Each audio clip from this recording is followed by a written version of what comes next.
one. Imagine waking up every day feeling haunted by memories of a past trauma, being trapped in a constant cycle of fear and anxiety. Now multiply that by millions of individuals worldwide. That's a reality for those living with post-traumatic stress disorder, or PTSD, and it doesn't just affect individuals, but it reverberates through society, impacting our collective well-being.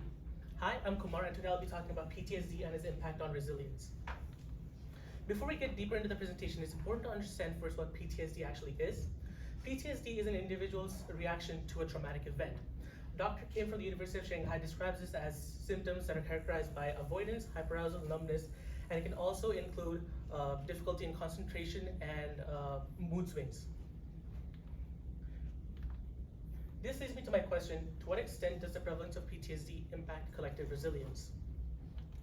Now, why does this matter? You might be thinking. Well, a historical study by Rachel Yehuda has shown that we as a society over the last couple of decades have been more accepting to the idea of PTSD. And it's really important to diagnose PTSD at an early stage as it affects an individual as they go on later in their life. It can affect their interpersonal relationships with their spouses, family, and in their corporate lives, as well as it impacts the communal well-being, as it's important for a community to be economically stable and mentally stable to function well. This leads me to the two main causes of how PTSD can impact a person through both man-made and natural disturbances. A man-made disturbance is characterized by any disturbance that is propagated by human efforts. This includes armed conflicts, media scrutiny, social conformity, vehicle accidents, and etc. All of these contributes to a great degree of mental distress among individuals. The impacts of man-made disturbances is that it displaces individuals and it causes a significant amount of trauma. A study by Dr. Mohammed Altawil of the University of Istanbul shows that roughly 5.4 million Palestinian individuals were dispersed all across the Middle East in countries like Saudi Arabia, Jordan, and Syria over the last couple of decades as the Israel and Palestine conflict has been more exigent. It also contributes to a loss of livelihood as many societies are broken apart, and it affects interpersonal relationships between the different groups as in the Israel and Palestine conflict, there's been a constant growing hatred among the Jews and the Muslims in the region. Apart from geopolitical instances, man-made disturbances also have an impact on the athletic sphere, as it was shown by Marcus Thompson II in the case of Simone Biles, and how Simone Biles had to withdraw from the Tokyo 2020 Olympics due to her mental health struggles.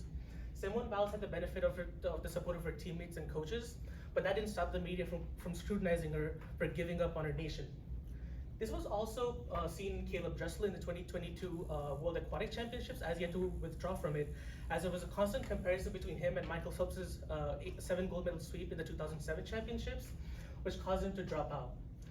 And there's also support within the teams that allows these athletes to rebound from their adversity, and both of these athletes are attempting to make their return in the sport in the 2024 Paris Olympics. There's also conflicts within the team, like the case of Larry Nasser's sexual abuse of Simone Biles and her teammates in the gymnastics sphere, which also propagated severe mental health issues among various gymnasts. Now, the other way that PTSD can influence a person is through natural disturbances. These describe any events that are not propagated by any human efforts. This includes earthquakes like the Haitian earthquake of 2010, hurricanes like Hurricane Ian and Nicole that affected Florida in 2022, floods, pandemics like the novel coronavirus. All of these have devastating impacts on individuals as well as our ecosystems that keep our planet stable. Some of the impacts that these natural disturbances have is immense physical destruction.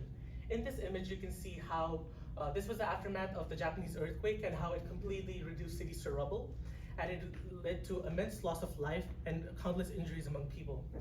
This also causes severe environmental degradation, which can take decades and millions of dollars to recover from.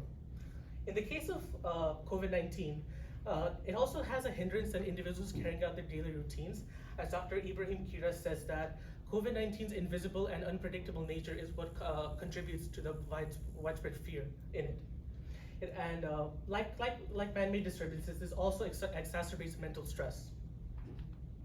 Now, my two proposed solutions for this are virtual reality exposure therapy, which encompasses a virtual reality glass and computer software imaging systems like Unreal Engine, in which users can simulate their traumatic environments in a safe environment so they can readjust back to civilian life. And it can also include a therapist, like an artificial intelligence therapist, which is like a little AI chatbot similar to GPT-4 programs, but it's more active in the psychological realm. Some of the benefits of VRET tend to be vivid imagery and realistic simulations.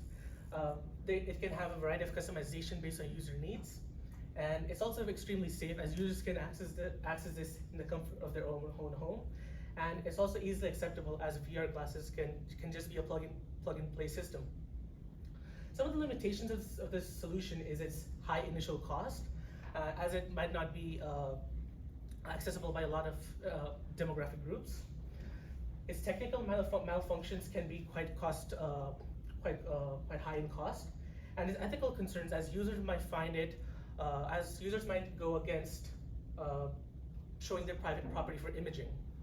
And training users might also be an issue, as PTSD is most common in the veterans who are in their 70s or 80s now, and they might be reluctant in engaging in newer technology. With the AI therapist, some of its main benefits are its high accessibility, as anybody can get the software and it can be prescribed by psychiatrists and doctors, and they can implement it readily. It also keeps user information anonymous, which ensures that the user can open up to any degree without feeling that the information is being put out there. It's also consistent based on algorithms which are hard-coded into these systems, which ensures that the results are consistent based on each user and each usage. It can also be scaled to a higher extent and be cost-effective, as the program just needs to be increased in scale and how many users the database can support. Some of its limitations can also include the lack of human connection. With a therapist, you have a one-on-one human connection, which this AI therapist lacks, which may lead to many users not being comfortable around it. There's also the scope of knowledge, which needs to be constantly updated in these databases, which can require routine updates. There's also privacy concerns, because upon the impact of hacking, although user information is anonymous, many hackers can have access to it, which makes it a privacy threat. And sometimes algorithms, as shown by social media platforms, can have algorithm bias, which are completely unintended by the programmers. Now, resilience. By implementing these solutions, we can ensure that individuals and societies that undergo PTSD, they can bounce back from their adversity and lead back to normal lives. Many veterans who experience constant state of PTSD, where they experience that they're back into their stressful environment, can use the VRET as a way to combat those terrible experiences from the past, and they can readjust for a better future. These are my sources, and thank you for your attention.